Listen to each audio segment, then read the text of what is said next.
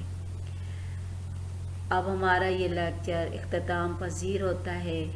اجازت چاہوں گی، اپنا بہت خیال رکھیے گا۔ اللہ حافظ و ناصر۔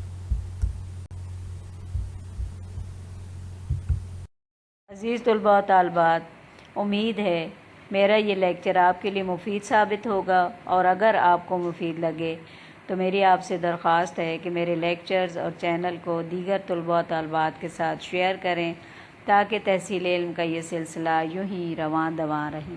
اور اگر آپ کو اس لیکچر میں کوئی بات سمجھ نہ آئی ہو تو آپ کمنٹ سیکشن میں مجھ سے پوچھ سکتے ہیں، اور ایسے ہی مزید لیکچرز دیکھنے کے لیے میرے چینل کو سبسکرائب کریں۔ لیکچرر پروین عابد اب اجازت چاہتی ہے۔ اپنا بہت خیال رکھیے گا۔ اللہ حافظ و ناصر۔